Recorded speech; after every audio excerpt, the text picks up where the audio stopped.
እግዚአብሔር ከአዳም ጋር የነበረው ሐሳቡን የያዙ ጊዜ ብቻ ነው። ህብረታቸው ሙሉ ሆኖ ፍጹም ሆኖ የቆየው የእግዚአብሔርን ሐሳብ ይዘው በኖሩበት ጊዜ ብቻ ነው። ሐሳባችሁ የህይወታችሁ አሰልጣኝና አንቀሳቃሽ ነው። ሐሳባችሁ በሄደበት ነው አካላችሁ የሚሄደው። አስባችሁ እኮ ነው እዚህ የመጣችሁት። ከዚህ በፊትም ብያቸዋለሁ። አንዳንድም ሰው እንደዚህ ይባልለታል እኮ አፉ ነው እንጂ ልቡ ምንም እኮ ልቧ ውስጥ እኮ ምንም የለ። ምኗ ነው እንጂ አፏ ነው። ከየት ይመጣል? የእግዚአብሔር ቃል እኮ ያለን አፍ ላይ የሚገለጠው ከየት የሚመጣ ነው። ጌታ ኢየሱስ ተቀበልኩ በምናችን በቃል ላይ ሐሳባችን ሞልቶ አምነ ነው ያንን ስንናገር ገባ። እችን ማለት ያቃታቸው ሰዎች አይደል ሲኦል የሚሄዱት? ምን አድርጉ ተባሉ? ምንም። ሰይጣን የወደቀ የተሸነፈ፣ በእርሱ ላይ ደግሞ አንተ ባለስልጣን ነህ። በኢየሱስ ስም በአንድ ቃል ሰይጣንን ከዙሪያ ማባረር ትችላለህ። የምትናገረው ቃል ግን ያጠምድሃል። ላያችሁት ነገር ጥግ ድረስ ሊያስኬዳችሁ የሚችል አቅም ያለው ሐሳባችሁ ውስጥ ነው። የምናስበው ሐሳብ የምንናገረውን ቃል ያመጣዋል፣ ይፈጥረዋል። የምንናገረው ቃል እኛኑ አፌክት ያደርገናል። ክፉ ነገርን መናገርን በማስቀረት ከህይወታችሁ ክፉ ክስተቶችን ማስቀረት ትችላላችሁ። አደራችሁን ኔጋቲቭ ቃል አትናገሩ። ሁኔታዎች እንድትናገሩ ቢያነሳሷችሁም ኖ በሏቸው።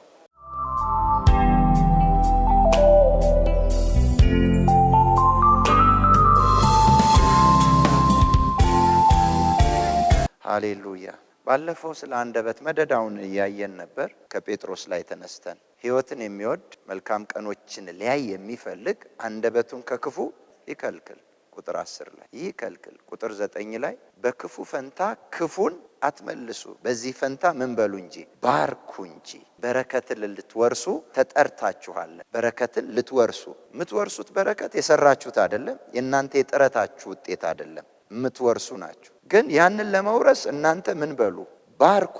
ስለ ክፉ ፈንታ ክፉን ምን አትበሉ? አትመልሱ። በእናንተ ላይ ክፉ የሚያስብ፣ ክፉ የሚናገር፣ ክፉ የሚያደርግ በዚህ ዓለም ላይ ሊኖር ይችላል። ክፉ ባደረጉባችሁ ፈንታ ክፉን የምትመልሱ ከሆነ ከበረከታችሁ ትጎድላላችሁ፣ ክፉ ተናጋሪዎች ትሆናላችሁ። ያ የምትናገሩት ቃል እናንተኑ ነው የሚያጠምዳችሁ። ማቴዎስ 12 ላይ እንደሚናገረው በሚናገረው ቃል ምን ይላል? ይጠመዳል። ህይወትን የሚወድ መልካም ቀኖችንም ሊያይ የሚፈልግ አንደበቱን ከክፉ ይከልክል። ክፉ አትናገሩ። በሰፊው አይተናል። እንዴት ነው ታዲያ ይህን ክፉ ንግግርን መናገር የምናቆመው? እንዴት ነው? ይህስ ክፉ ንግግር ከየት ነው የሚመጣው? ምንጩ የት ነው? ከየት ነው አንደበታችን ላይ የሚመጣው? አንድ ምንጭ አለው። ንግግራችን መልካም ይሁን ክፉ ይሁን የሚባርክ ይሁን የሰዎች የሚረግም ይሁን ምንጭ አለው። እሱም የት ነው? ልብ ነው፣ አስተሳሰብ ነው። ማቴዎስ ምዕራፍ 12 ቁጥር 34 ላይ መጨረሻዋ ላይ እንዲህ ይላል፣ በልብ ሞልቶ የተረፈው በአፍ ይወጣል አለ። ይናገራል። አፍ ምን ይለዋል? ይናገረዋል። ልብና ሐሳብን እያቀያየረ ነው የእግዚአብሔር ቃል የሚናገረው። ማንም ሰው ሐሳብ ውስጥ ቃል ከሌለው አንደበቱ ሊናገረው አይችልም። ከየት ይመጣል?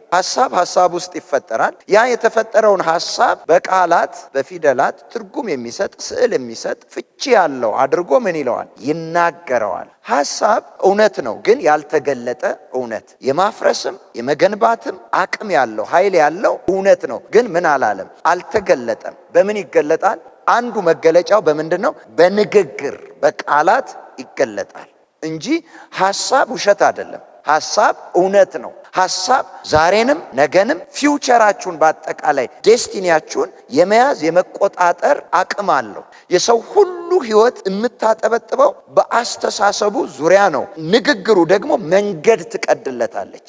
የሚናገረው ንግግር መንገድ ይቀድለታል። ብዙውን ጊዜ እኛ የምናተኩረው ቃል ብለን ወይም ትርጉም ያለው የሚሰማ የሚደመጥ ብለን የምናምነው ስንናገር ብቻ ነው። አይደለም። ሐሳባችን ውስጥ ኦልሬዲ ምን አለ? ቃል አለ፣ ድምፅ አለ፣ ቶን አለ፣ ቅላጼ አለ፣ ዜማ አለ። ሁሉ ነገር ያለው የት ውስጥ ነው? ሐሳብ ውስጥ ነው። ሐሳባችሁ ውስጥ ያለ ቃል ለሰዎች ነው ሳይለንት የሚሆነው እንጂ ለእናንተና ለእግዚአብሔር ድምፅ አለው። ለምሳሌ እንደው በራሴ ልመስልላችሁ፣ ዝም ብላችሁ እዩ። ምን አልኳችሁ? እናንተ ናችሁ።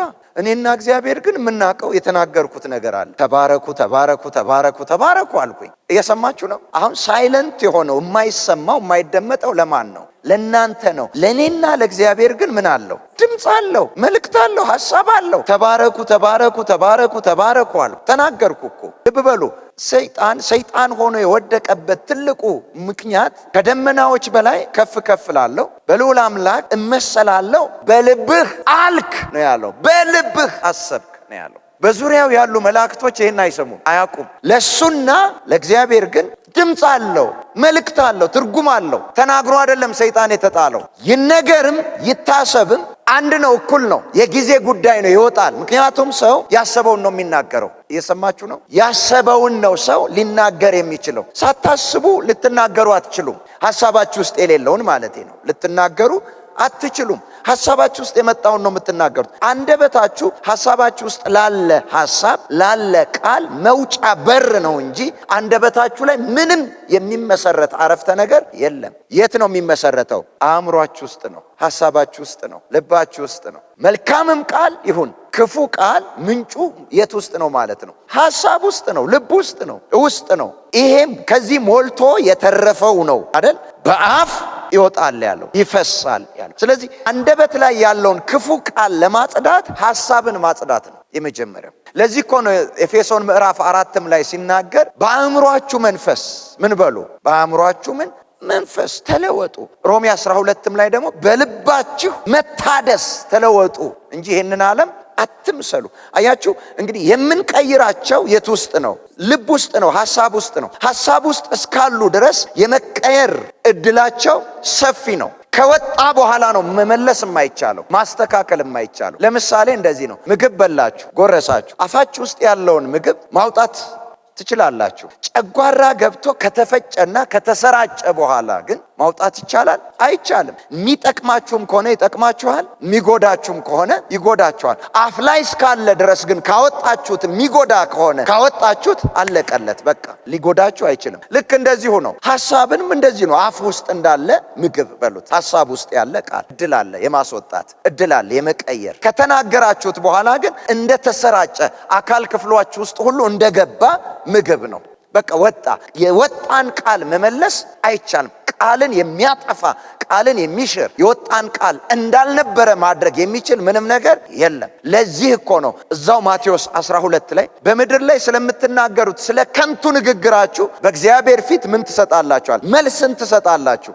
አይገርምም? ስንሄድ መልካም ንግግሮችም እዛ ይገኛሉ፣ ክፉ ንግግሮችም እዛ ይገኛሉ። ለቀልድ ተናገርኳቸው የምትሏቸው በሙሉ እዛ መልስ ትሰጡበታላችሁ። ቃል ሲሪየስ ነው። ቃል አይጠፋም። ቃል ዘር ነው። ስለዚህ ሰዎች ክፉ ቃል ተናግረው በዛ ቃል እንዳይጠመዱ መልካም ቃል ለመናገር ከፈለጉ ሐሳባቸው ውስጥ ያለውን ክፉ ቃል ምን ማለት? መሻር፣ እሱን መጥረግ። ጌታ ስሙ ይባረክ። አሜን አላችሁ። ከዚህ በፊትም ብያችኋለሁ። የብዙ ቅዱሳንን ሕይወት ሰይጣን ካበላሸው፣ ሰዎች ካበላሹት፣ ሁኔታ ካበላሸው ይልቅ ንግግራቸው ያበላሸው ይበልጣል። የራሳቸው ንግግር ያበላሸው ይበልጣል።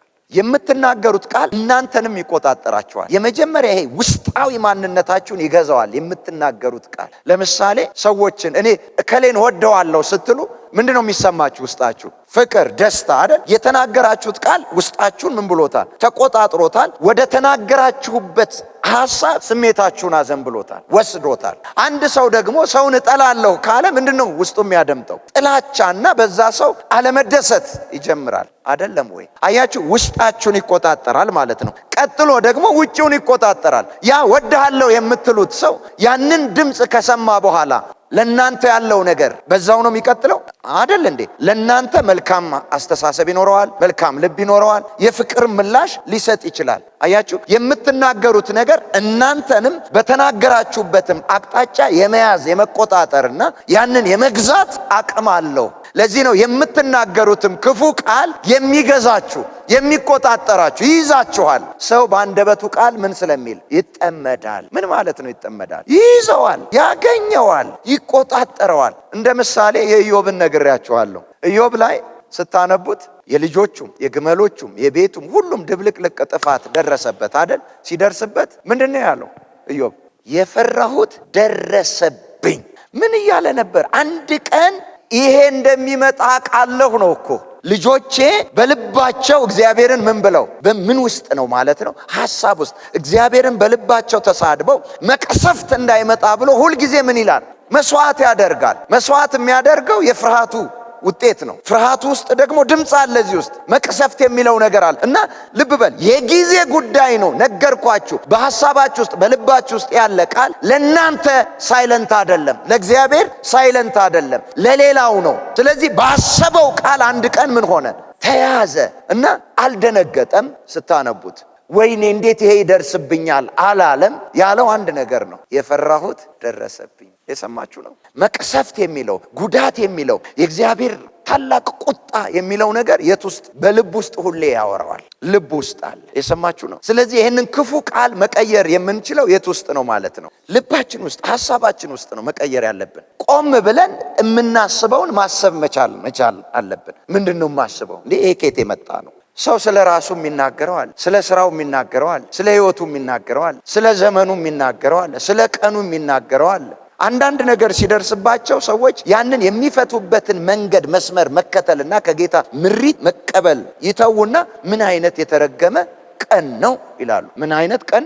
በዛ ቀን ውስጥ እንዴት ነው ደስተኛ ሊሆን የሚቻል? ኦልሬዲ ያ የእርግማን ቃል ቀናቸውን ተቆጣጥሮታል። የሰማችሁ ነው። ባለፈው እንዳልነው ይሄ ክፉ የሚናገር ሰው የሚራገም ሰው ምንድን ነው የሚለው? እርግማንን ወይም መራገምን እንደ ልብስ ለበሳት፣ እንደ ውሃ ወደ አንጀቱ፣ እንደ ቅባትም ወደ አጥንቱ ገባች ይላል። እቺ የእርግማን ቃል ወረሰችው፣ ተቆጣጠረችው። ማንም ከዛ ሊያላቅቀው አይችልም። ራሱ ነው ያደረገው።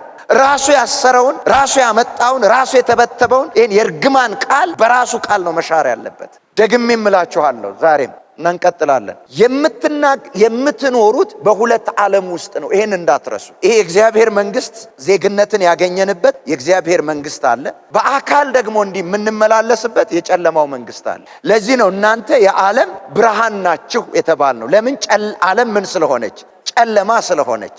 አሁን ያለነው ምን ውስጥ ነው ማለት ነው? ጨለማው። የጨለማው አምላክ የጨለማው ገዢ ማን ነው? ሰይጣን ነው። ግን በምን ይሰራል ይሄ ሰይጣን? በቃል ነው የሚሰራው። ሁለቱንም ዓለም ልናንቀሳቀስ እንችላለን። በምናችን? በቃላችን። ልብ በል። ይሄን ክፉ የሚናገረውን ሰው ሰይጣን በቀኙ ይቁም ይላል። ለምንድን ነው በቀኙ የሚቆመው? ለምን በቀኙ ይመጣል? የሚናገረውን ነገር ምን እንዲል? እንዲያጸና። ምሳሌ ነግሬያችኋለሁ እኮ ነግሬያቸዋለሁ። ሰይጣን ወይም በሰይጣን የሚጠነቁሉ ሰዎች ሄደው ሳይነግሯቸው ብድግ ብለው መጠንቆል ይችላሉ ወይ? አሁን የሚጠነቁሉት በተሰጣቸው ምን መሰረት ነው? ቃል መሰረት ነው። የሚያዛቸው ማን ነው ማለት ነው? ሰው ነው የሚያዛቸው። የሚፈጽመው ማን ነው? ሰይጣን። አየህ፣ የሚናገሩት ቃል ማንን ያንቀሳቅሰዋል ማለት ነው? ሰይጣንን። ለዚህ ነው ኢዮብ ላይ የሚናገረው ምድርን ለመርገም የተዘጋጀ ሌዋታንን የሚረግሙ ሰዎች ምን ይበሉት? ያንቀሳቅሱት፣ ያገኙት አለ። ያንን ቀን የተወለደበትን ቀን ሰይጣን ሬዲ ነው ለመርገም፣ ክፉ ነገር ለማድረግ ተዘጋጅቷል አለ። ግን ስራ የሚሰጠው የሚያዘው የማ ቃል ነው? የኛ የሰው ቃል ነው። የሰማችሁ ነው። አማኝ ሆናችሁ አማኝ ያልሆናችሁ ክፉ ነገር ከተናገራችሁ ያንን ቃል ይዞ የሚሄደው ማን ነው? ሰይጣን ነው። አዛዥ። በቃ አዘዛችሁት፣ እውቅና ሰጣችሁት፣ ስልጣን ሰጣችሁት ማለት ነው። የሰማችሁ ነው። በዚህ መልኩ እንቃወመዋለን፣ ሰይጣንን እንገስጻለን። በዚህኛው ደግሞ ክፉ ቃል እናቀብለዋለን። ምክንያቱም ሰይጣን በምን ነው የሚሰራው? በቃል በክፉ ቃል ነው የሚሰራው። የሰማችሁ ነው። ይህን ክፉ ቃል ደግሞ ከማን ነው የሚያገኘው? ከኛ ነው፣ ከሰው ነው የሚያገኘው። ለጠላታችሁ ምን አቀበላችሁት ማለት ነው? መሳሪያ። ምን አይነት የተረገመ ቀን ነው ሲሉ ይመጣና ምን ይለዋል? ይረግመዋል። ምን አይነት የተረገመ ሰው ነው ሲሉ ይመጣና ምን ይለዋል? ይረግመዋል። ለዚህ ነው ኤፌሶን ምዕራፍ 4 ላይ ለሰይጣን እድል ፈንታ አትስጡት። ምንድን ነው የሚሰጠው? ምን ያገኛል ከሰው? ብር፣ ገንዘብ፣ ምግብ፣ አልባሳት። ምን እሱስ የሚፈልገው ምንድን ነው? ቃል ነው የሚፈልገው። ለዚህ እሱን የሚያንቀሳቀስ ለእሱ መሳሪያ የሚሆን እሱን የሚያዝ ቃል ምን አትበሉ፣ አትናገሩ፣ አትስጡት። እድል የምትሰጡት እናንተ ናችሁ። ክፉ ቃል ስትናገሩ ሊያመኝ ነው መሰለኝ፣ ሊነሳብኝ ነው መሰለኝ፣ የሆነ ምልክቱን አድምጫ ሲያወሩ ትንሽ አይቆይም፣ እየጨመረ እየጸና ይሄዳል። ምን ሰጥተውታል? በሽታ ከእግዚአብሔር ነው ከሰይጣን? እኔ ነገር የሚያዋጣኝ አይመስለኝም ሲሉ ኦልሬዲ ኪሳራ ውስጥ ገብተዋል። ቆላስይስ ምዕራፍ 1 ላይ እንደዚህ ይላል፣ በሐሳባችሁ ከእግዚአብሔር ጋር ጠላቶች የነበራችሁትን እናንተን በምናችሁ ሰው እኮ እግዚአብሔር ቤት መጥቶም ስለተቀመጠ ከእግዚአብሔር ጋር ሰላም አለው ማለት አይቻልም። ከእግዚአብሔር ጋር ያለው የሰው ሰላም የሚለካው በምኑ ነው? በሚያስበው አስተሳሰብ። አስተሳሰባችሁ ሁልጊዜ ከእግዚአብሔር ተቃራኒ ከሆነ እናንተ የእግዚአብሔር ጠላቶች ናችሁ ማለት። በሐሳባችሁ ከእግዚአብሔር ጋር ጠላቶች የነበራችሁትን እናንተን በሞቱ አስታረቃችሁ ይላል። ጌታ ኢየሱስ እንዲሰቀል፣ ስጋው እንዲቆረስ፣ ደሙ እንዲፈስ፣ እንዲሞት ያደረገው ይሄ ጠላትነት የመጣው በምንድን ነው? በሐሳብ ነው። የቱ ጋር ተጀመረ? እስቲ ሔዋን ጋር ሂዱ። እባብ መጣ አዋራት አይደል? እግዚአብሔር አምላክ በዚህ በገነት ኤደን ካለው ምግብ በሙሉ አትብሉ ብሏል? ኖ ኖ ኖ ኖ ኖ አላለም። በሙሉ ትበላላችሁ ከዚህ በቀር ይሄን እንዳትበሉ እንዳትነኩትም አጠበቀች። በዛው ቀጥላ ቢሆን ጥሩ ነበር ብለዋል። ብትበሉ እኮ ምን አትሉም አለ፣ አትሞቱም አላቸው። አሁን የምን ልውውጥ ነው? ሰይጣን ምንድነው ይዞ የመጣው? ሐሳብ። ወደ እሷ ምንድነው የሚያስገባው? ሐሳብ። እሷ ይዟ ያገኘችው ምንድነው? ሐሳብ። ማስቀየር የፈለገው ምንድነው? ሐሳብ። እሷ ከእግዚአብሔር ጋር ያላት ህብረት በምኗ ነው? በሐሳቧ። እሷና እግዚአብሔርን ማለያየት የፈለገው በምንድነው? በሐሳብ። ምን በማድረግ? የሐሳብ ለውጥ በማድረግ። የእግዚአብሔርን ሐሳብ ከእሷ ውስጥ የማውጣት እድል ሲያገኝ የራሱን ሐሳብ ሲያስገባ እግዚአብሔርና ሔዋንን አጣላ። እሷና እሱ ተወዳጁ። የሰማችሁ ነው። ሐሳቧን ሲቆጣጠር ሁሉ ነገሯን ተቆጣጥሮታል። ሁሉን ነገሯን፣ ትውልዷን፣ እኛን ድረስ ተቆጣጥሯል። ጌታ እስከሚመጣና እስክንሄድ ድረስ ያላመኑ ሰዎችን ሁሉ ምን ብሏል? ተቆጣጥሯል። እኛን ጌታ ስሙ ይባረክ ነፃ አወጣን። አሜን አላችሁ። ይሄ ሁሉ ውድቀት፣ በሽታ፣ ሐዘን፣ ጉስቁልና የገባው በምንድን ነው? በሐሳብ። ይህንን በበላችሁ ጊዜ ሞትን ትሞታላችሁ ብሏል። አትሞቱም። ታዲያ ይልቁንም አይኖቻችሁ ተከፍቶ እንደ እግዚአብሔር ሁሉን የምታውቁ እንደምትሆኑ እግዚአብሔር ስለሚያውቅ ነው እንጂ ስለምትሞቱ አይደለም። አትሞቱም። እንደሱ እንደምትሆኑ ያውቃል፣ ግን እንደሱ እንድትሆኑ አይፈልግም። እየሰማችሁ ነው። እንደ ክፉ ሰው ነው ያደረገው እግዚአብሔርን። አንዳንድ ጊዜ ክፉ ሰዎች ከፍ ሲሉ አይወዱም ይባላል አይደል? አዎ ገጥሞና ያቅምና ይባላል። አሜን አላችሁ? አዎ ለኛ ክፉ ሰዎች የሉም ይባላል። ማድረግና ማሻሻል፣ ማድረግና ሰዎችን መለወጥ፣ መርዳትና አቋቁሞ ከተረጅነት ማውጣት የሚችል አቅም አላቸው። ግን ሁሌ እስራቸው እንዲሆኑ ትንሽ እየሰጧቸው ባሉበት እንዲኖሩ ያደርጓቸዋል። ልክ እግዚአብሔርም እንደሱ ነው። እችን ትንንሽ ነገር ሰጥቷችሁ ሁሌ ከስሩ ሆናችሁ ተገዝታችሁ እንድትኖሩለት ነው እንጂ ይሄንን ብሉ ቢላችሁ እንደርሱ መሆን ትችላላችሁ ሲል አስቡ። አሁን ማን ነው ወዳጅ ለነሱ? የእውነቱን ንገሩኝ። እግዚአብሔር ነው ሰይጣን? ምክንያቱም እግዚአብሔር ትልቅነታቸውን አይፈልግም፣ እንደሱ መሆናቸውን አይፈልግም። ሰይጣን ግን ምን ይላል? አሁን ይፈልጋል። አልነቁም። በቀላሉ እንደዚህ እንደ እግዚአብሔር መሆን የሚቻል ከሆነ ከራሱ ይልቅ ለነሱ አስቦ ነው። ለምን እሱ አይሆንም ነበር? ድሮስ ከዛ የጣለው እንደ እግዚአብሔር መሆን ፈልጎ አይደል? እዛ አልሳካ ካለውና እዚህ እንደ እግዚአብሔር መሆን የሚችልበትን ነገር ካገኘ ለምን አላረገውም? ድሮስ የሚፈልገው እሱን አይደል? ነው አይደል ወይ? ይሄ ሁሉ ግን አልመጣላቸው። ምኑን ተቀበሉት? ሐሳቡን ተቀበሉት። ሐሳቡን ሲቀበሉ ማንን ተቀበሉ? ሰይጣንን ተቀበሉ። የእግዚአብሔርን ሐሳብ ሲለቁ ማንን ለቀቁት? እግዚአብሔርን ለቀቁት። እግዚአብሔር ከነ አዳም ጋር የነበረው ሐሳቡን የያዙ ጊዜ ብቻ ነው። ህብረታቸው ሙሉ ሆኖ ፍጹም ሆኖ የቆየው የእግዚአብሔርን ሐሳብ ይዘው በኖሩበት ጊዜ ብቻ ነው። ሐሳቡን ሲለቁ ከሐሳቡ ሲወጡና የሰይጣንን ሐሳብ ሲቀበሉ ለእግዚአብሔር በሐሳባቸው ምን ሆኑ? ጠላቶች ሆኑ፣ ተቃራኒዎች ሆኑ። አያችሁ? አሁን ልክ እንደዚሁ ነው። እኛም ውስጥ አሁን ሐሳብ ይመጣል። ሰው ውስጥ የሰይጣን ሐሳብ ሊመጣ ይችላል፣ የሥጋ ሐሳብ ሊመጣ ይችላል፣ የራሱም የእግዚአብሔር ሐሳብ ሊመጣ ይችላል። ሐሳባችንን መጀመሪያ መመርመር መቻል አለብን። ምንድነው የሚወራው እዚህ ውስጥ? ማን ነው አውሬው እዚህ ውስጥ? ይሄ ሐሳብ የማን ነው? ይሄ ድምፅ የማን ነው?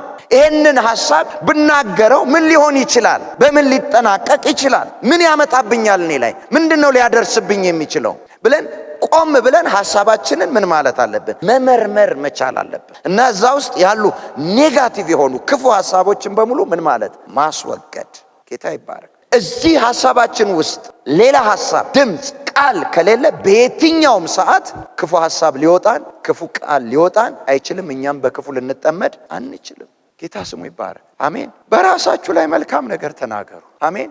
አንዳንድ ጊዜ በተመሳሳይ ህመም ሁለት አይነት ሰዎች ይታመማሉ። በተመሳሳይ ህመም አንዱ ይድንበታል፣ አንዱ ይኖርበታል ወይ ይሞትበታል። የበሽታው ትልቅነት ሳይሆን የሚገድላቸው ከበሽታው ይልቅ ኃይል ያለው የሚናገሩት ቃል ነው። በሽታ ለለውጥ የተዘጋጀ ነው። አሜን። ቃል ነው እስከ ሰማይ የሚከተላችሁ። በሽታ ግን አይሄድም። ጊዜ አለው፣ ገደብ አለው። አሜን አላችሁ።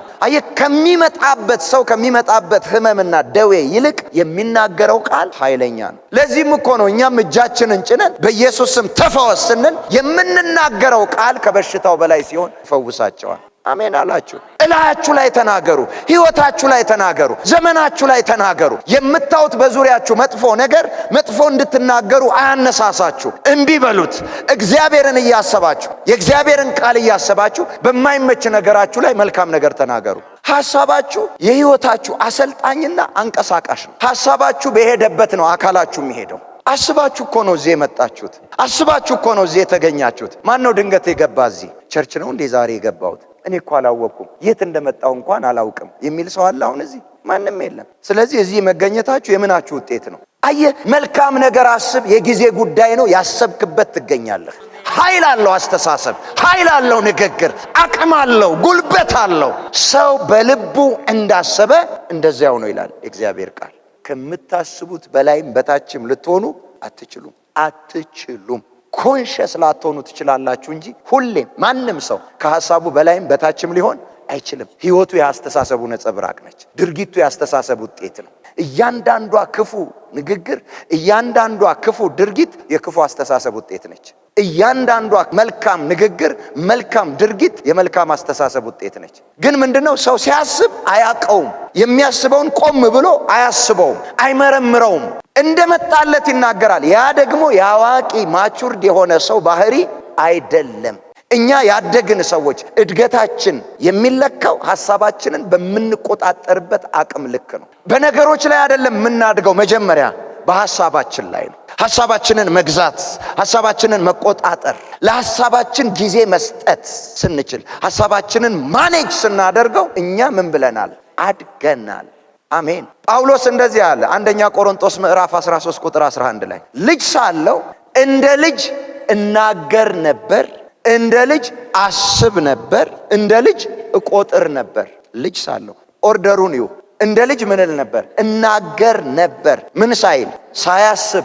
እንደ ልጅ ምንል ነበር? እቆጥር ነበር። ከተናገረ በኋላ ነው የሚቆጥረው። ልክ አንዳንድ ሰው መዥረጥ አድርጎ ይጥልና ምንድነው ያልኳት ግን የሚያስቀይም ነገር ነው እንዲህ ያወጣሁት፣ ለምን ፊቷ ተቀየረ? የሚያሳዝን ነገር አያችሁ። የቱ ቀደመ? ንግግሩ ቀደመ። ከምን በፊት? ከማሰብ በፊት። ልጅ ሳለው እንደ ልጅ እናገር ነበር፣ እንደ ልጅ አስብ ነበር፣ እንደ ልጅ እቆጥር ነበር። ዝብርቅ ያለ ነው። የልጅ ነው። ልጅ ነው እንደመጣለት። አያምጡ ነው፣ ተሰማው መጠየቅ ነው። ከየት ይምጣ፣ ይገባው አይገባው፣ ይጥቀመው አይጥቀመው የሚያውቀው ነገር የለም፣ አያስበውም። ጎልማሳ ሆኜ ግን አለ የልጅነትን ጸባይ ሽር ያለው ጎልማሳነቱን ወይም ማቹርድ መሆኑን ማደጉን መብሰሉን የሚያረጋግጠው በምንድን ነው ማለት ነው? በሐሳብ ለውጥ። ይሄ የልጅነት ጸባይን በመሻር አሁን የልጅነትን ጸባይ ሲሽር ምን ጀመረ ማለት ነው? ከማሰብ ያስባል፣ ይቆጥረዋል፣ ይለካዋል። አሜን። ከዛ በኋላ ምን ይለዋል? ይናገረዋል። እንደመጣልን ነው ብዙዎቻችን የምንናገር። ልጥፍ ጊዜውን አናውቅ፣ ለማን እንደምንናገር አናውቅ፣ ምን እንደሚፈጥርባቸው አናውቅ፣ በመካከላችን ምን ሊያመጣ እንደሚችል አናስበው፣ በፍጹም አናስበው። መጣ እኔ ጫካ አይደለው አልደብቅ፣ እኔ ብርሃን ነኝ፣ በቃ እኔ እኮ ፊት ለፊት ነኝ፣ እኔ እኮ ግልጽ ነኝ። ከዚህ በፊትም ብያቸዋለሁ። አንዳንድም ሰው እንደዚህ ይባልለታል እኮ አፉ ነው እንጂ ልቡ ምንም እኮ ልቧ ውስጥ እኮ ምንም የለ። ምኗ ነው እንጂ አፏ ነው። ኬት ይመጣል? የእግዚአብሔር ቃል እኮ ያለን አፍ ላይ የሚገለጠው ኬት የሚመጣ ነው አይደል? አዎ። አንድ ሰውም እንዳለው እውነት እኮ ነው አለ አንዱ። መድፍም እኮ እንደዚሁ ነው። እርሳሱን አውጥቶ አንዴ ከለቀቀው በኋላ ውስጡ ባዶ ነው። እዛ ጋር ግን ከተማም ያህል ምን እያለ ነው? እያጠፋ ነው። ከየት ነው የወጣው ግን? ኋላ ባዶ መሆኑን አይደለም። ከየት ወጣ ነው ይሄ? የሰማችሁ? የብዙ ሰዎችን ሞራል በቃላችን ሰብረናል። የብዙ ሰዎችን ስሜት ጎድተናል። የብዙ ሰዎችን ፍቅር ገድለናል። እንደ ሰው ማለት በምናችን? በቃል። ምክንያቱም ቃል ይፈጥራል፣ ቃል ያበጃል፣ ቃል ይገነባል፣ ቃል ያፈርሳል። ለረጅም ጊዜ የቆየ ወዳጅነት በቃል ብቻ የተበተነ አታውቁም? በንግግር ዱላ ሳያነሱ፣ መሳሪያ ሳይማዘዙ፣ ሳይተኳኮሱ፣ ምን ሳይሉ በንግግር ብቻ ህብረታቸው፣ ግንኙነታቸው የተበላሸ ገጥሟቸው አያውቅም? እናንተም አላሳለፋችሁም? በዛ ስትሰሙ ልክ መስታወት ነው አይደል? እግዚአብሔር ቃል ሲያሳያችሁ ንስሐ ግብት ትዛውቃ ጌታዎችስ የኔ ነች ጠበኝ። ምክንያቱም የእግዚአብሔርም ቃል እንዲህ ይላል፣ ከሰማችሁት ቃል የተነሳ አሁን ንጹሐን ናችሁ። እግዚአብሔር ቃል ያጥባል፣ ያነጻል። እንደዛማ ባይሆን ኖሮ በአእምሮ መንፈስ መታደስ አይቻልም። ያንን በምን እንነጻለን? እሱ እኮ ነው የሚያጥበን። ስለዚህ ይሄ የሚፈበረክበትን ቅርጽ የሚይዝበትን ኃይል የሚታጠቅበትን አስተሳሰባችንን ምን ማለት አለብን? መቀየር አለብን። ሐሳባችን ሲቀየር ንግግራችን ይቀየራል። አሜን። ንግግራችን ሲቀየር ህይወታችን ይቀየራል። ልብ በሉ፣ ሐሳባችሁ ፊሊንጋችሁን አፌክት ያደርጋል። ፊሊንጋችሁ ድርጊታችሁን አፌክት ያደርጋል። ድርጊታችሁ ዴስቲኒያችሁን አፌክት ያደርጋል። ላይፍ ስታይል ከሆነ ያ ድርጊት ከየት የመጣ ማለት ነው? ከዚሁ በቃ ከሐሳብ። አየ ዴስቲኒ በምን ይሰራል ማለት ነው? ባጭሩ አሁን ያለበት የሰይጣን ዴስቲኒ የምን ውጤት ነው? የሐሳብ። በሐሳብ ተናገርክ ነው ያለው፣ አልክ በልብህ ነው ያለው። ማን ላይ ማጉረምረም ይችላል? አሁን ሰይጣን ለሱ ውድቀት ተጠያቂው ማን ነው? ራሱ ነው። ለብዙ ሰው ውድቀት ተጠያቂው ራሳቸው ናቸው። የሰማችሁ? እኔም ማረባ እያሉ ቆይ፣ እንዴት ነው እርባና በህይወታቸው የሚሆነው? እኔም ማረባ፣ እኔም ማልጠቅም። አንዳንዴ ትህትና አስመስሎ እኔ እኮ ማረባ ሰው አንተ ቸር ስለው፣ አዎ ቸርነቱ ቸር ነው፣ እውነት ነው። ግን እርቢ ብሎ እኮ ነው ያስቀመጠሽ እዚህ። አሜን። እኔም ማረባ፣ እኔ ምንም የሚገባኝ አይነት ሰው አልነበርኩም። በቃ ይሉና እቺን ይሏታል አይደል? በርከክ ብለው ደግሞ ትልልቅ ነገር ይጠይቃሉ።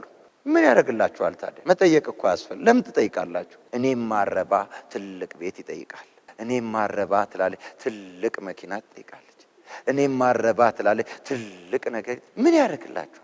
ለዚህ እኮ ነው ዳዊት መዝሙር በቅንፍ 14:19 ላይ አቤቱ እግዚአብሔር ሆይ የልቤ ሐሳብና የአንደበቴ ቃል በፊትህ ያማረ የተስማማ ይሁን። በልቤ ውስጥ ያለውን እውነት ሁኔታዎችን አይቼ ተናግሬ እሱን እንዳልሽረው እንዳልዋሽበት። ጌታ ስሙ ይባረክ። አሜን። ነገሮቻችሁን በሙሉ ይዋቸው። በተለይ አደራ የምላችሁ ህልም እንደፈቺው ነው። ህልማችሁን ዝም ብላችሁ እንዳትፈቱ።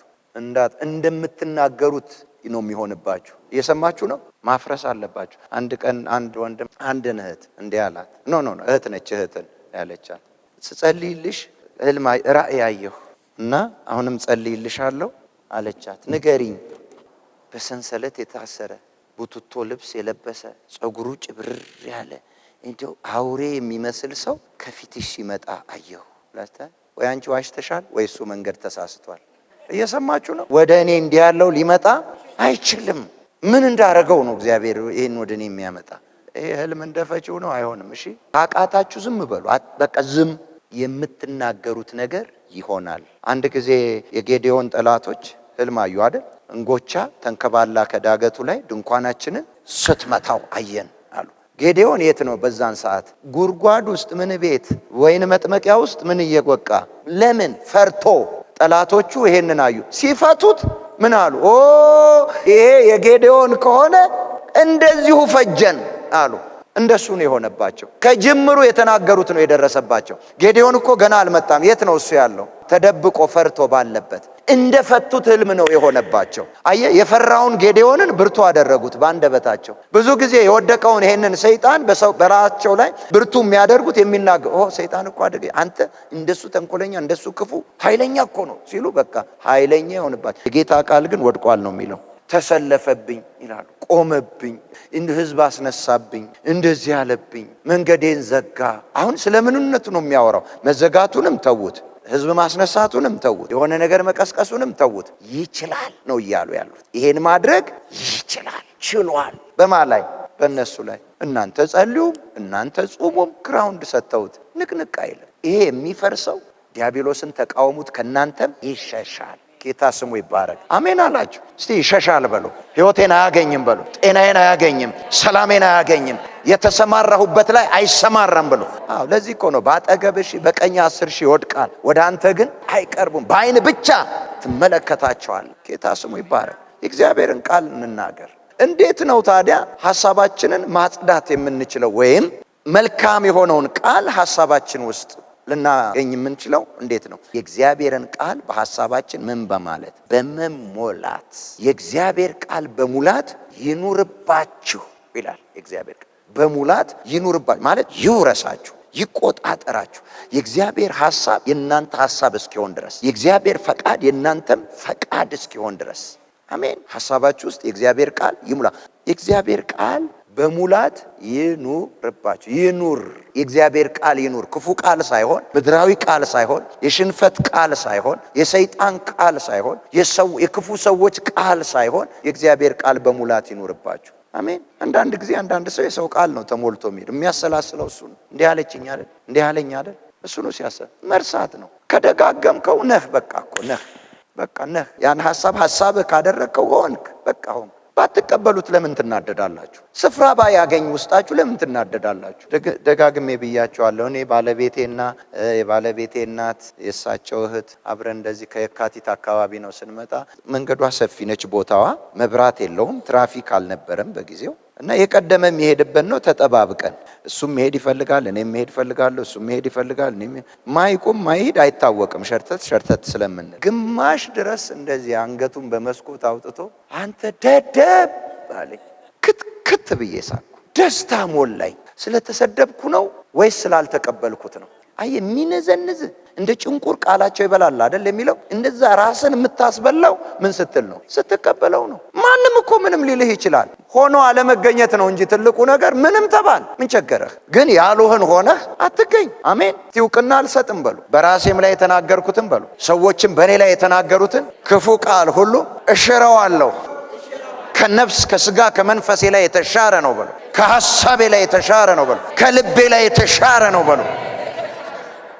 መቼውም አረሳውም። ያን ንግግርማ የምትሉት እናንተ ውስጥ ሊገኝ አይገባም። መቼውም አረሳ የምትሉት ተባረክ የተባልሽው። አሜን። እግዚአብሔር ይባርክሽ።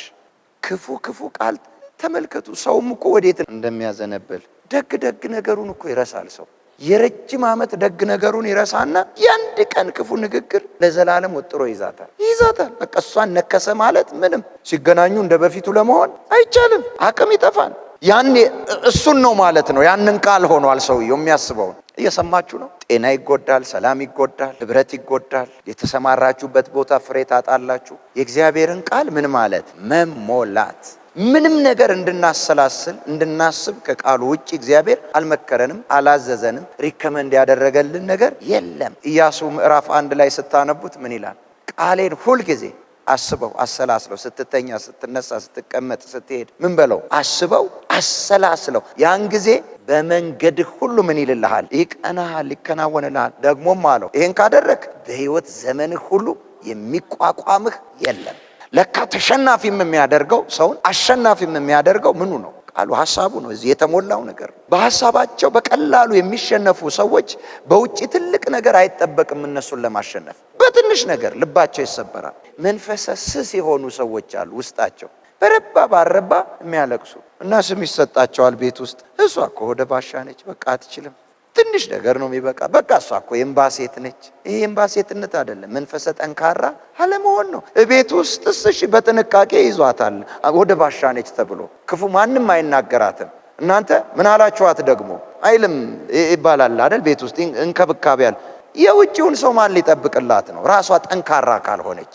ክፉን ቃል እኮ ከቤት ብታርቁት ከውጭ አታጠፉትም። ጠፋል እንዴ? በፍጹም አይጠፋም። ልክ የሚያስታጥቃል እኮ የእባብ እንትን የገጠመ ምላስ መርዘኛ ይህ ውስጥን ሪቴት የሚያደርግ ወዲያው ድብልቅልቅልቅልቅ የሚያደርግ እንዴ። ሰው እኮ ተናገረኝ ሰው ብሎ ደሙ ከፍ ይልበታል እኮ። አያችሁ ቃል ከባድ እንደሆነ ስኳሩ ይጨምራል እኮ። የሆነ በቃ ሲስተሙ ሁሉ ይዛባል እኮ በሰው ንግግር። ከባድ ነው ቃል፣ ከባድ ነው። ልክ እንደዛው ነገራችሁን ታበላሹታላችሁ፣ ሰላማችሁን ታበላሹታላችሁ። እንደሱ እንዳይሆን በእግዚአብሔር ቃል ተሞሉ። ያኔ ነው የጴጥሮስ ላይ የተናገረው የሚሆነው። ማንም የሚናገር ሰው ቢኖር እንደማ ቃል እንደ እግዚአብሔር ቃል ይናገር። ለምን? በህይወቱ እንደ እግዚአብሔር አይነት ቃል ፍሬ ያጭዳል። ብዙ ሰው እኮ እያጨደ ያለው የዘራውን ነው። አትሳቱ፣ እግዚአብሔር አይዘበትበትም። ገላትያ ምዕራፍ 6 ቁጥር 7 ሰው የዘራውን ያንኑ ያጭዳል። በስጋ የሚዘራ ሁሉ በስጋ መበስበስን፣ በመንፈስ የሚዘራ ደግሞ ህይወትን ያጭዳል ይላል። ሰው የዘራውን ያንኑ ያጭዳል። ሚክያስ ምዕራፍ 2 ቁጥር 1 እና 2ን ስታነቡት እንደዚህ ይላል። በደለኛ ሰው በመኝታው ያሰበውን ምን ያለውን በመኝታው ያሰበውን ሲነጋ ያደርገዋል፣ ኃይል ከሱ ጋር ነውና ይላል። በመኝታው ምን ያለውን ያሰበውን ሲነጋ ያደርገዋል፣ ኃይል በሱ ጋር ነውና። ምኑ ላይ ነው ኃይሉ? ሐሳቡ ላይ። ሐሳቡ ሰውነቱን ሁሉ ኢንፊውዝድ ያደርገዋል። የእጃችሁ እኮ መሪ ሐሳባችሁ ነው። የእግራችሁ መሪ ሐሳባችሁ እኮ ነው። አደል ወይ?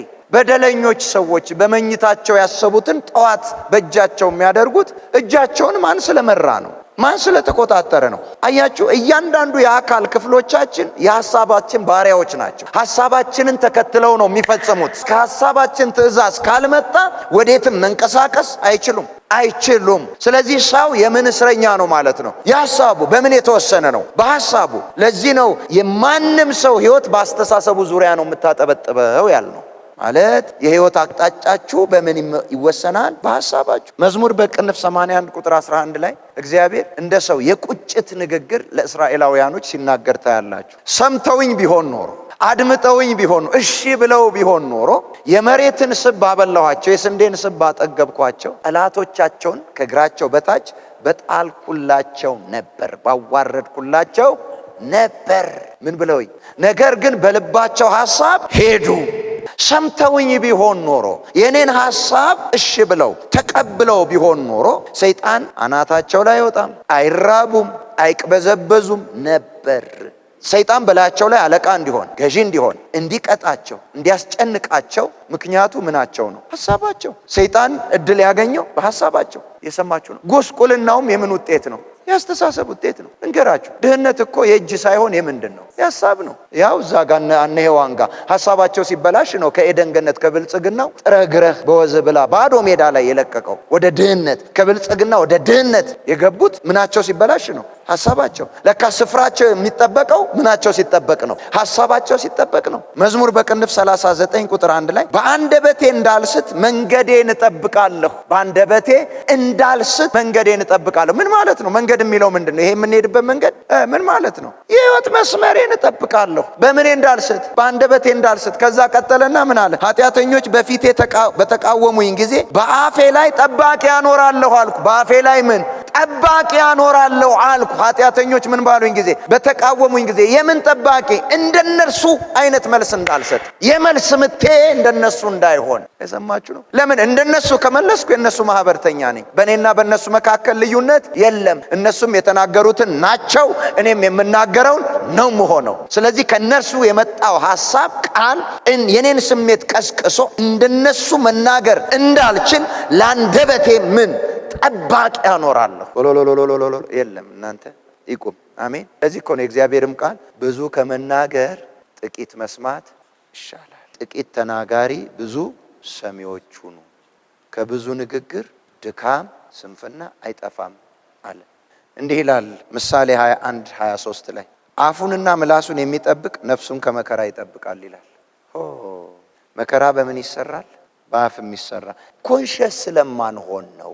እዛ ላይ ንቁ ስለማንሆን ነው። የእግዚአብሔር ቃል ውሸት ነው የሚናገረው አይደለም። በተለይ ለሐሳብማ ትልቅ ቦታ እኮ የለንም። አንዳንድ ሰው ሲጠየቅ ምን እየሰራህ ነው? ምንም አትሰራም። ቁጭ ብለሃል።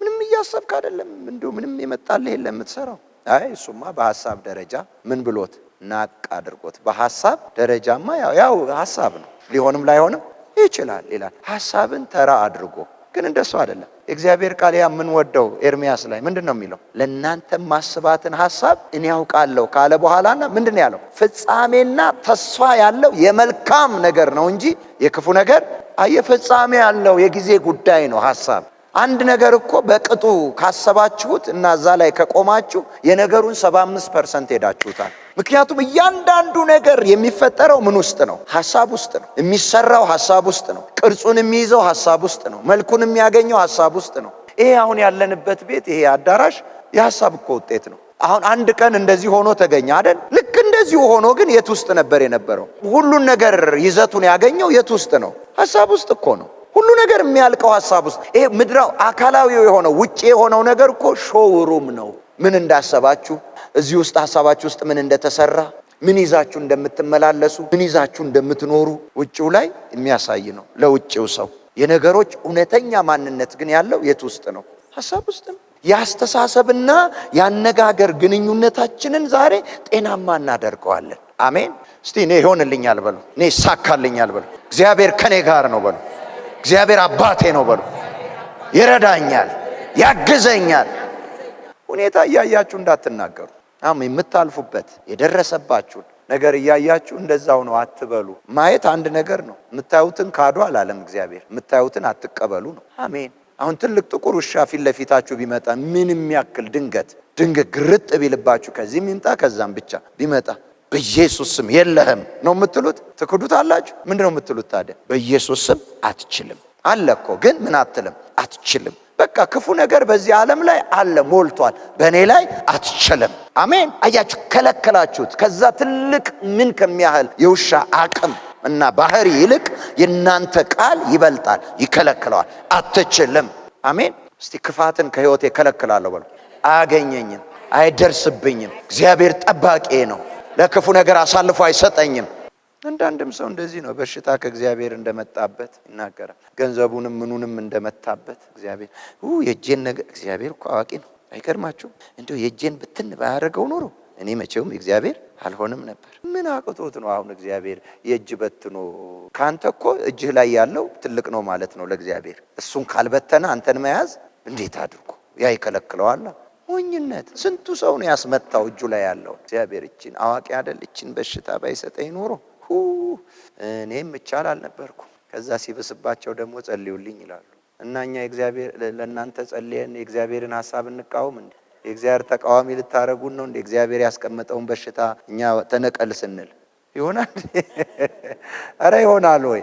አይሆንም። እግዚአብሔር ደግ ነው። በሽታችንን ተሸከመ ነው የሚለው፣ ደዌያችንን ተቀበለ ነው የሚለው። አሜን በልባክ። እግዚአብሔር በበሽታ አያስተምርም። ይህን ቃል ባልሰጠን ነበር። በበሽታ የሚያስተምር ከሆነ እንማርበት ዘንድ የሰጠን ቅዱስ ቃል አለው እግዚአብሔር። አንዳንድም ሰው ይላል መከራ ያስተምራል ይላል። ወንድሜ አያስተምርም። የሚማር ማንነት ካለ ብቻ ነው ሰው በመከራ የሚማረው። በውጭም ይማራል፣ በመከራም ይማራል። የሚማር ማንነት ካለው። አንዳንድ ሰው አላያችሁም ሲባል መቼ ነው የሚማረው? እሱ ባለፈው እንዲደረሰበት እግዚአብሔር በታምር አወጣው፣ ደግሞ እንደዚህ ገባ፣ ከዛም አወጣው፣ ደግሞ እንዲህ አይማርም እንዴ እሱ በዚህ ውስጥ ሁሉ ይባላል። አያችሁ፣ የመከራው መብዛት ሰውየውን ምን አላረገውም? አላስተማረውም። የሚማር ማንነት ነው ሰውን ሊያስተምር የሚችለው። ኤፍሬምን ምንድን ነው የሚለው እግዚአብሔር ቃል? ኤፍሬም ያልተገላበጠ ቂጣ ነው። እንዴት? እንግዶች በሉት አላወቀም፣ ሽበት ወጣበት አላወቀም። ያለማወቁ ጉዳይ ነው እንደዛ ያደረገው። ምን አለ እዚህ ጋር? አፉና ምላሱን የሚጠብቅ ነፍሱን ከምን ይጠብቃል? ከመከራ ይጠብቃል። ተግዳሮት አለ። ፈተናን አታስቀሩትም። ፈተና ሲያድግ ግን ምን ይሆናል? መከራ ይሆናል። ፈተና ላይ ማለፍ ትችላላችሁ። ፈተና የሚፈትናችሁ ነው። የብቃት ማረጋገጫ ነው ፈተና። ሰው የሚወድቀው አቅም ሲያጣ ነው እንጂ ፈተና ስላገኘው አይደለም። ተማሪዎች ሲፈተኑ ፈተና ነው አይደል? ምን ማረጋገጫ ነው? ምን መለኪያ ነው? ብቃት መለኪያ ነው እንጂ መጣያ ነው እንዴ? የሚጥላቸው አስተማሪው ያወጣው ፈተና ሳይሆን አቅማቸው ከዛ በታች መሆኑ ነው። ልክ እንዲሁ ነው ፈተና ወደ ሰው ሲመጣ። ምክንያቱም ጌታ ብሏል፣ ሰው ለሰው ከሚሆነው የበለጠ ፈተና በማንም ላይ አልደረሰባችሁም፣ ደግሞም ከምትችሉት በላይ ልትፈተኑ አይፈቅድም። እሱም ሆኖ ከፈተናው ጋር መውጫ በርን ያዘጋጅላችኋል ይላል እግዚአብሔር። ግን አንዳንድ ሰው በቃሉ በሩን ይዘጋዋል፣ በዚህም በዛም ግርግዳ ያደርገዋል፣ ቤት ይወጣል። በቃሉ ዘግቶ የሰማችሁ ነው። አይ ምላሱን የሚጠብቅ ከንፈሩን የሚጠብቅ ህይወቱን ከምን ይጠብቃል? ወይኔ ጉዴ ፈላ፣ እንዴት ልሆን ነው? ምን ይሻለኛል? መሞቴ እኮ ነው፣ በቃ አለቀልኝ፣ ጠፋሁ፣ አም ፊኒሽድ እንደሚሉት ናይጄሪያንስ። ማን ያድነዋል? ይሄን ዘጋ እኮ። ለራሱም መውጫ የለውም፣ እግዚአብሔርንም ማስገቢያ የለውም። በቃ ዝግ እኮ ነው። ነገር ሁሉ ምን ይሆንበታል? መከራ፣ በቃ ፍዳ። ቃላችሁ እንደሆነ አስቡ። የእግዚአብሔር በር የሆነው ወደኛ ህይወት ለመግባት ጌታ ኢየሱስ ተቀበልኩ በምናችን? በቃላይ ሐሳባችን ሞልቶ አምነ ነው ያንን ስንናገር ገባ። እችን ማለት ያቃታቸው ሰዎች አይደል ሲኦል የሚሄዱት? ምን አድርጉ ተባሉ? ምንም። ከዚህ በላይ ምን ተባሉ? ምንም። አትናቁት ንግግር ከሲኦል ያስነጠቀህ ነው። አሜን በልባክህ። የእግዚአብሔር ልጅ ያደረጋችሁ ነው፣ በአብ ቀኝ ያስቀመጣችሁ ነው የተባልነውን አምነን ስንናገር ነው የእግዚአብሔርን ልጅነት ያገኘ ነው። አሜን በሉ ባካችሁ። በቅንፍ 141:3 ላይ አቤቱ ለአፌ ጠባቂ አኑር፣ የከንፈሮቼን መዝጊያ ጠብቅ። ይሄ ሲጠበቅ ነፍስ ከምን ትጠበቃለች አለ? ከመከራ ትጠበቃለች። ወንድሜ ሰይጣን የወደቀ የተሸነፈ፣ በእርሱ ላይ ደግሞ አንተ ባለስልጣን ነህ። በኢየሱስ ስም በአንድ ቃል ሰይጣንን ከዙሪያ ማባረር ትችላለህ። የምትናገረው ቃል ግን ያጠምድሃል። አሁን ካንተ ቃልና ከሰይጣን ኃይል የቱ ይበልጣል? ንገሩኝ። የእግዚአብሔር ቃል ይላል እኮ ሰይጣንን ተቃውሙት ከናንተም ምን እያለ ነው? ከአንደበትህ በታች ነው፣ ከቃልህ በታች ነው። አንተን የምትበልጠው ሰይጣንን ተቃውመው ከሸሸ ያንተን አሸናፊነት የሱ መሸሻ ያወራል፣ ያስረዳል። አሜን አትሉም? እድል ከሰጠኸው ግን አይሆንም። ሰይጣንንም እምቢ ካልከው እምቢ ነው፣ አይገባም። ኢየሱስንም እምቢ ያሉት አልገባም። ፈቃዱ የኛ ነው። እንግዲህ ህይወታችሁ በአጠቃላይ የምናችሁ ውጤት ነው። አስተሳሰባችሁ የቃላችሁ ውጤት ነው። ሙሴን እንዲህ ያሉት አንድ ጊዜ እስራኤላውያኖች፣ እግዚአብሔር ከተናገረን እንሞታለን። እግዚአብሔር ላንተ ይንገርህና አንተ ለኛ ንገረን። እግዚአብሔር ከተናገረን ምን እንላለን? እንሞታለን። እግዚአብሔር እችን ሰማና ለመልካም ያዘላቸው። አሁን እንዳይሞቱ ፍርሃት ነው እንጂ እግዚአብሔርን ማክበራቸው ነው ወይ? አይደለም። ግን እግዚአብሔር እችን ሰማና ምን አላቸው? ሙሴ እንደው የነዚህ ሰዎች ልብ ሁል ጊዜ እንደዚህ በሆነ ለልጅ ልጆቻቸው ሁሉ መልካም ይሆን ነበር። ደግ ነው እግዚአብሔር እችን ስለተናገሩ እንዳንሞት። አሁን ዛሬ ትላላችሁ እንዴ እግዚአብሔር ሆይ በሱ በነዛም በነቢያቶቹም በምኑም ተናገረኝ፣ እኔ ከነሱ ልስማ፣ ያንተን ድምጽ ከሰማው እሞታለሁ ትላላችሁ። ይሄ ሁሉ ጩኸት ጸሎቱ ሁሉ ምንድነው? ድምጽህን እባክህ አሰማኝ ነው። ጌታ ስሙ ይባረክ። አሜን። የሱ ቃል መጣች ማለት ነገር ተቀየረ። ስለ ዮሴፍ እንዲህ ይላል፣ ዮሴፍ ታሰረ፣ እግሮቹ በእግር ብረት ገቡ፣ እግሩ ደከመ። የእግዚአብሔር ቃል እስኪመጣ ድረስ ፈተነው። ምን እስኪመጣ ድረስ? በዛው ድካም ውስጥ፣ በዛው የእግር ብረት ውስጥ፣ በዛው እስረኛነት ውስጥ የእግዚአብሔር ቃል ሲመጣ ምንድን ነው የሆነው? መፈታት ብቻ። ጠቅላይ ሚኒስተር ነው የሆነው። የእግዚአብሔር ቃል ኃይል አለው። የስፍራም የማንነትም የምንም ለውጥ ያመጣል። ይሄንን ስትሞሉት እና ስትናገሩት የእናንተም ንግግር እንደማን ይሰራል? ምክንያቱም እናንተ ጋር ሲደርስ የእግዚአብሔር ቃል ኃይሉን አይቀንስም። አሜን በሉ። አይደክምም። እስቲ አይደክምም በሉ። ችግሩ ምንድነው? ከእግዚአብሔር ቃል ይልቅ ውስጣችን ሁኔታዎችን ያምናል። እምነታችን ከእግዚአብሔር ቃል ሳይሆን የሚጀምረው የብዙዎቻችን ከነገሮቻችን። ከእግዚአብሔር ቃል ከሆነ የምናምነው ነገሮቻችን ሊያስጮሁን አይገባም። ትልቅ ነው ብለን ስላመንነው እኮ ነው ነገሩን የምንጮኸው። እየሰማችሁ ነው ወይ? እስቲ የኔ እምነት በሉ የጀመረው ከእግዚአብሔር ቃል ነው። ሁኔታው ምንም ይሁን አላምነውም። የታመነው እግዚአብሔር ብቻ ነው። እግዚአብሔርን አምነዋለሁ። እግዚአብሔር እንደተናገረኝ እንዲሁ እንዲያደርግ አምነዋለሁ። ጳውሎስ ይሄንን ሲናገር ምን ላይ ሆኖ ነው? እስር ቤትማ ትልቅ ነገር መሬት ላይ እኮ ሆኖ ነው እስር ቤት። መርከብም ላይ አይደለም። መርከቧ ምን ብላ ተሰባብራ። መርከቧ ደግሞ ያለችው ምን ላይ ነው? ወንዝ ላይ ነው፣ ውሃ ላይ ጀስትዋ ሐይቅ፣ አውሎ ንፋስ፣ ወጀብ እዛ መሃል ሆኖ እኮ ነው። እንደተናገረኝ እንዲሁ እንደሚሆን አምነዋለሁ አለ። እንደተሰባበረው አይደለም። ጠላት እንዳቀደው አይደለም። ሃሌሉያ። እንደ ወጀቡ አይደለም። እንዳውሎ እዛ ውስጥ ሆኖ እኮ ምድር ላይ መጥቶ መሰላችሁ እንዴ? እዛው የሞትን ድምጽ ሰምተን ነበር ባለበት በዛ ውስጥ የእግዚአብሔር ድምጽ ሲመጣ ያንን ሻረው፣ ቆመበት የእግዚአብሔር ቃል ላይ። ሃሌሉያ። እንደተናገረኝ እንዲሁ እንዲሆን እግዚአብሔርን አምነዋለሁ። እናንተ ሰዎች ይኸው እህል ሳትበሉ ሳትቀምሱ 14 ቀን ሆኗቸዋል፣ ተነሱና ብሉ፣ ከእናንተ አንድም ሰው አይጠፋም ብሎ የማመልከው አምላክ መልአኩን ልኮ ነግሮኛል። ሃሌሉያ። እዛው ችግር ውስጥ ሆኖ ችግሩን ሳይሆን ምኑን አመነ? ቃሉን አመነ እና እሱን ምን አለው? ተናገረው። ችግሩ ሳይሆን አሁን የጳውሎስን ውስጥ የተቆጣጠረው እዛ ችግር ውስጥ እያለ የእግዚአብሔር ቃል ነው የተቆጣጠረው። የእግዚአብሔር ቃል ሐሳቡን ሲቆጣጠር፣ ስሜቱን ሲቆጣጠር ተናገረው፣ ቆመበት። እያንዳንዱ ሰው ይላል በደህና የት አሁን እነዛ ስባሪዎች ይመስላችኋል ያደረሷቸው? ምኑ ነው? ቃሉ ነው። ጌታ ይመስገን። ያ ቃል ግን የመጣው ምን ውስጥ ነው? ችግር ውስጥ ነው። ችግር ውስጥ ቃሉ መጣ። ችግሩን እያየ ቃሉም ሰማ። ከችግሩ ይልቅ ማንን አመነው? ቃሉን አመነው። አየህ፣ የተቀበልከው ነው ላንተ የሚሆነው። የገጠመህን ችግር ካልተቀበልከው ያንተ አይሆንም። እመነኝ፣ ነገ ታጣዋለህ። አሜን በል እባክህ።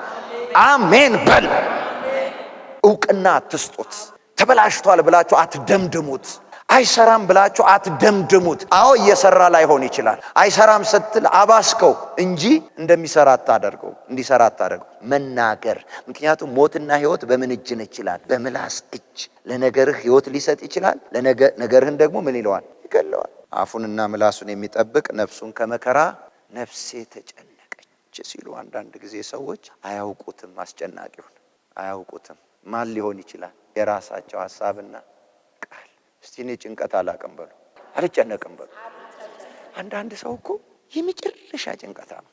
የራሱን ብሎ ለሰው ሁሉ ይጨነቃል። ለሰው እኔ እኮ ስለሷ ተጨንቄ ልሞት ነው። እሷ ምንም አይመስላትም እኮ ምንም። እኔ እኮ ግን ለሷ ተጨንቄ ልሞት ነው። ምን አጨናነቀሽ? አይ እሷ ምን አትልም ማለት ነው። አትጨነቅም። ግን የገጠማት ነገር እኮ አለ። ልቧን አልተቆጣጠረው። እቺ ደግሞ የሰው ወስዳ መጥቶባታል። አልመጣባትም። ወስዳ እኮ ነው የሰው። አልጨነቅም በሉ። ደገሙ እግዚአብሔርን በእግዚአብሔርነቱ ልክ የሚያቅሰው እግዚአብሔር አባቱ እንደሆነ የሚያቅሰው እግዚአብሔር ከሲኦል ድረስ የነጠቀው ጉልበታም ኃያል አባት እንደሆነ የሚያቅሰው በምንም ነገር አይጨነቅም። አይመጣበትም አይደለም። ምንም ነገር ሊመጣ ይችላል። ግን የመጣው ሁሉ ከማን አይበልጥም? ከእግዚአብሔር አይበልጥም። እግዚአብሔርም ደግሞ ለምንም ክፉ ነገር አሳልፎ አይሰጥም። እስቲ አይሰጠኝም በሉ። ድገሙና እኔ ክፉ ነገር አልናገርም በሉ። ራሴን ለክፉ አሳልፌ አልሰጥም። በህይወታችሁ አንዳንድ ነገር 3 4 ከዛም በላይ ፌል አድርጎባችሁ ከሆነ ሁሌ እንደዛ እንደሚሆን አድርጋችሁ አትናገሩ። የእግዚአብሔር ቃል እንዲህ ይላል እኮ ጻድቅ 7 ቢወድቅ 7 ምን ይላል? መደምደሚያው መውደቅ ነው መነሳት። በቃ እስከ 7 ተከትሎታል። ከዛ በኋላ አላለም። በቃ የለም እኮ እንደዛ ሰው። ያ ሰው ይሄ መብራት አምፖል ያበጀ የመጀመሪያው ሰው ቶማስ ኤድሰን ስንት ጊዜ ሞከረ አሉ? 1000 ጊዜ አሉ። 99ኙ ምን ነበር? የማይሰራ እና ግን የማይሰራ ብሎ አልደመደመው። ፌል አደረገ፣ አልሰራም፣ ተበላሽ አላለም። የማይሰራበትን መንገድ አወቅኩ አለ። ይሄን አይደግመውም። በቃ አሁንም ሲል በዚህም አይሰራም፣ ይሄንንም አወቅኩ አለ። ይሄ ራሱ ምን ሰጠው ማለት ነው? ጉልበት ሰጠው። ላያችሁት ነገር ጥግ ድረስ ሊያስኬዳችሁ የሚችል አቅም ያለው ሐሳባችሁ ውስጥ ነው። ሁኔታዎች ሐሳባችሁን እስካልቀየሩ ድረስ መንገዳችሁ አይቀየርም። ዘልቃችሁ ትሄዳላችሁ። ፖዚቲቭሊ ነው ያየው። የማይሰራበትን መንገድ አወቅኩ፣ የማይሰራበትን መንገድ አወቅኩ። በዚህኛው የማይሰራም፣ በዚህኛው የማይመጣም፣ በዚህኛው የማይመጣም። ሲመጣለት የሚመጣው ቤት ነው አለ። 99 ጊዜ ወደቅኩ አለ እንዴ? ፌል አረግኩ አለ አላለም። የምናስበው ሐሳብ የምንናገረውን ቃል ያመጣዋል፣ ይፈጥረዋል። የምንናገረው ቃል እኛኑ አፌክት ያደርገናል። እዚህ ውስጥ መቀየር መቻል አለበት። እንዲህ ይላል ሁላችን በብዙ ነገር እንሰናከላለንና በቃል የማይሰናከል ማንም ቢኖር እርሱ ሥጋውን ሁሉ ደግሞ ሊገታ የሚችል ፍጹም ሰው ነው። ኖ ፈረሶች ይታዘዙልን ዘንድ ሉጋም በአፋቸው ውስጥ እናገባለን፣ ሥጋቸውንም ሁሉ እንመራለን። ኖ መርከቦች ደግሞ ይህን ያህል ታላቅ ቢሆኑ በአውሎ ነፋስ ቢነዱ የመሪ ፍቃድ ወደሚወደው ስፍራ እጅግ ታናሽ በሆነ መቅዘፊያ ይመራሉ።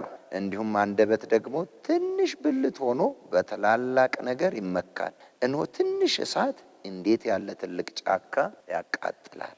አንደበትም እሳት። ምን ሊል ነው? አንደበት እሳት ነው ሲል ኃይል በምን እጅ ነው ያለው? በአንደበት። ወረዳለና የፍጥረትንም ሩጫ ምን ይላል አለ? አንደበት አቃጣይ ነው አላለም። አንደበት እሳት ነው ያለው። እሳት ምግብም ታበስሉበታላችሁ፣ ማትፈልጉትንም ደግሞ ምን ትሉበታላችሁ? ታቃጥሉበታላችሁ። እሳት አብሳይም አይደለም አቃጣይም አይደለም። አቃጣዩም አብሳዩም እናንተ ናችሁ። እሳት የማንን ሐሳብ ነው የሚፈጽመው? አቃጣይ ብቻ ከሆነ ማብሰል አይችልም።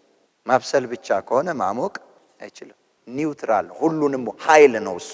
የሰማችሁ ነው። ኃይል ነው። በቃ ፎርስ ነው፣ ኃይል ነው። እናንተ እኮ በኃይላችሁ መልካምም ነገር ክፉም ነገር ማድረግ ትችላላችሁ። አሁን ለምሳሌ ሴፕቴምበር 11 ላይ አሜሪካ ያ የኒውዮርክ ትልቁ ታወር ምንድነው የገባበት? አውሮፕላኑ አይደል? ፕሌኑ ገባ አይደል? አበላሸው፣ አቃጠለው፣ አፈነዳው። ፕሌኑ ነው እንዲህ አሸባሪ ነው? ፕሌኑ ውስጥ ያሉ ሰዎች ናቸው።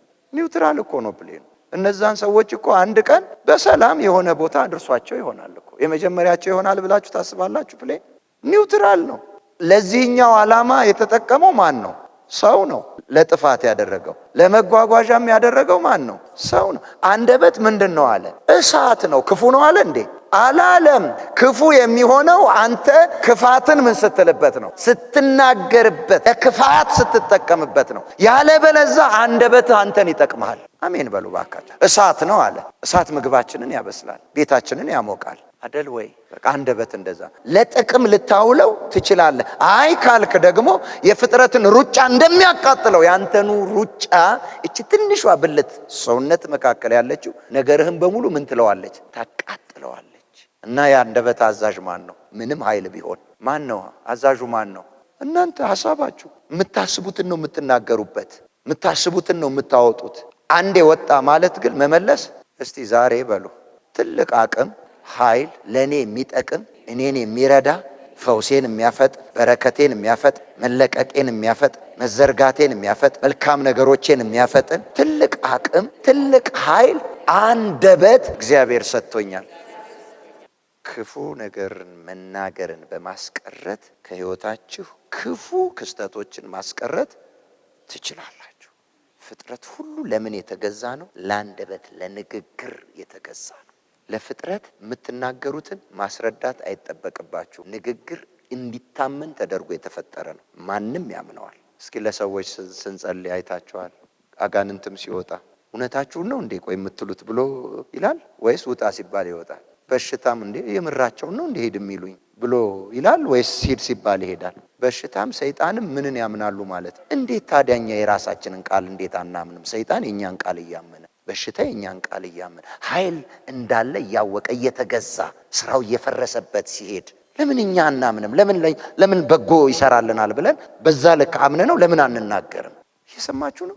ዛሬ በሉ እንደ እግዚአብሔር ቃል በአንደበት ስልጣን በአንደበት ኃይል የትኛውንም የሰይጣን ትንቢት የክፉ ሥጋ ሟርት በእኔም ስህተት የተናገርኩት የድካም ቃል ሕይወቴን የያዘ ያቀጨጨ የገደበኝ የወሰነኝ የትኛውንም ክስተት አፈርሰዋለሁ፣ አነሳዋለሁ፣ በትነዋለሁ። ሃሌሉያ ጌታ ይመስገን። እችን ልንገራችሁና አንዳንድ ጊዜ ሲጸለይ መንፈሱ የድግምት መንፈስ ይሆናል እና ድግምት ማለት ምን ማለት ነው? የተደጋገመ የሟርት ቃል። እሱን ፍረስ ስንለው ምንድነው ያወጣ ነው? ቃል። ያን የተደጋገመውን በምን አፈረስ ነው ማለት? በቃ ያላ ይሄ ነው። በእናንተ ላይ የወጣ የተነገረ የተሟረት የተመተተ ማናቸውም የክፉ ቃል የሰይጣን ትንቢት ዛሬ የፈረሰ ነው። አሜን። የፈረሰ ነው። ከጤናችሁ ላይ የፈረሰ፣ ከስማችሁ ላይ የፈረሰ፣ ከስራችሁ ላይ የፈረሰ፣ ከተሰማራችሁበት ላይ የፈረሰ፣ ከመልካም ነገሮቻችሁ ላይ የፈረሰ ነው። የፈረሰ ነው። አፈረስ ነው። አፈረስ ነው። ቤት ውስጥ የሚያስቸግራችሁ ሰው ካለ ከዛሬ ጀምሮ አስቸገረኝ፣ በጠበጠኝ አትበሉ። የሰማችሁ ነው። ይቀየራል፣ ይለወጣል። ነገሮቻችሁን በተደጋጋሚ እምቢ ስላሏችሁ በቃ እምቢ ብሎኛል አትበሉ። ይታዘዛል፣ እሺ ይላል፣ ይገዛል፣ ይለወጣል፣ ይቀየራል፣ ይፈወሳል። ምሳሌ ላይ ስለሚል ሰው ከአንደበቱ ፍሬ ሆዱን ይሞላል ይላል። ምን ማለት ነው ሆድ? አሁን ስለዚህ የሚያወራ መሰላችሁ? ህይወቱን በሙሉ የሚናገረው የአንደበቱ ፍሬ ነው የሚሞላው፣ የሚገለጠው ነው የሚለው። እኔ ይሳካልኛል በሉ። ይሄ የስህተት ትምህርት አይደል፣ የእግዚአብሔር ትምህርት ነው። አሜን። የእግዚአብሔር ቃል ነው። አሜን። የእናንተን መልካምነት ሰይጣን አይፈልግ። እንደገና እናንተ ደግሞ እኔ እንጂ አይመስለኝም ይሄ ነገር የሚሆንልኝ ካላችሁ እንዴ ሁለታችሁ ተባብራችሁ የራሳችሁን ነገር ተባብራችሁ እርዳታ ጠራችሁት ማለት እኮ ነው ሰይጣንን ለማበላሸት። እኔ ይሆንልኛል በሉ፣ ይሳካልኛል። የዛሬ ዓመት እኔን ያየ በሉ እስቲ። መንፈሳዊ እናታችን እንዲህ ነበር የምትለን። መድረክ ላይ ትመጣና ስታይሉን ባይመጣልኝ ትጂ ይመጣልሻል። የዛሬ ዓመት እኔን ያየ ትላለች። የእውነት የዛሬ ዓመትም በቃ ሌላ ብሶባት ነው የምናያት፣ ብሶባት። አሁን የስንት 82 ደረሰች መሰለኝ፣ 81 80 82 ዓመቷ። ገና ልጅ ነች፣ ገና ልጅ። ቲክቶክ ላይ ገብታችሁ ብታዩት ስትሰብክ ምን ገና ልጅ ስትሄድ ብታዩት ላጥላት። ጾም ጸሎት ይታወጅና አንዳንዴ ደረቅ 4 ቀን ይጾም ይባላል። እሷ ድራይቭ እያደረገች እንዲች አትቀምስም። እኛ ያቅተናል። ራሷን እቻ ያወጀችው እኔ በህይወቴ የሚከብደኝ ጾም፣ ገና ልጾም ሳስብ ጠዋት ነው የሚርበኝ ይላሉ። በቃ ግማሽ አይደርሱም። ከልቤ እኮ ነው የምላችሁ። ቢዚ ሆነው እኮ ሳይበሉ የሚውሉበት ቀን አለ፣ በድካም ረሃብ ሳይሰማቸው ቢዚ ሆነው። ግን ጾም ሲመጣ ገና ሲያስደምጣቸው በቃ እኔ እኮ ጾም ሲባል ገና ሲታሰብ ያኔ ነው ገና በጠዋት የሚርበኝ። አልችልም፣ ቡናማ ሳልጠጣ አልችልም፣ እኔ ሻይማ ካልጠጣው አልችልም። መጾም ይፈልጋሉ ግን አይጾሙ። ማን ከለከላቸው? ራሳቸው አንደበታቸው። ይቻላል ከአፋቸው አይጥፋ። ኃይልን በሚሰጠኝ በክርስቶስ ሁሉን እችላለሁ አለ ጳውሎስ። ማንን በሚሰጠኝ? በክርስቶስ። ስደክም ያን ጊዜ እኔ ምንድነኝ አለ? ብርቱ ነኝ አለ። ጌታ ስሙ ይባረክ። ብርቱ ነኝ። አሜን። ነገራችሁ ይሰራል። ነገራችሁ ያድጋል። ነገራችሁ ይቀየራል። ነገራችሁ ይፈወሳል። ነገራችሁ ይስተካከላል። አሜን። ይስተካከላል።